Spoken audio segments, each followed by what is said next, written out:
Some called it history in the making. Survival Day activities at the Canberra Tent Embassy included the federal launch of Australia's First Nations political party. It's the first black party planning to run candidates from all states and territories at the federal election later this year. The Australian flag may have been flying high on January 26, but it was another that stirred pro-sovereignty supporters in Canberra at the weekend.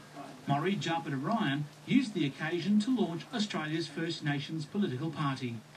I'm going to run. The decision will be made next month, but Lingiari is named after my grandfather, Vincent Lingiari, who started modern-day land rights when Gough Whitlam had his speech here. He poured soil into my grandfather's hand at Wave Hill, and that was 45 years ago. Formerly known as the First Nations political party, his candidates attracted around 16% of votes at last year's Northern Territory election. Now Ryan has rejigged the name and relaunched his party in time to take on the big two federally. With Sovereignty a key party platform, the political debutante received public support from the Sovereign Union government. The organisation's Michael Anderson says this year will herald more victories. Because we form these alliances with people in the South Pacific who are self-governing and who have gone through this process of decolonisation.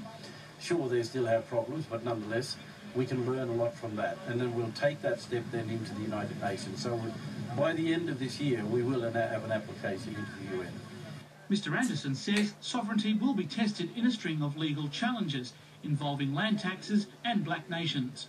And so we're going to challenge the jurisdiction of those councils in terms of what they do on our land and the money grab that they do. But we're doing that on the basis of sovereignty, so it's a small case, but it's, these are the way you do it. You take these small steps. The National Congress also played its part at the Aboriginal Tent Embassy by hosting a forum on sovereignty. I think the message about a treaty has come through loud and clear at this discussion.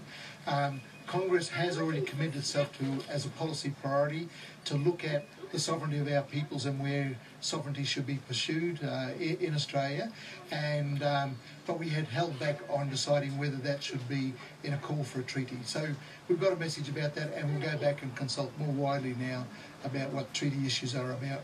Jeremy Geyer, NRTV News, Canberra.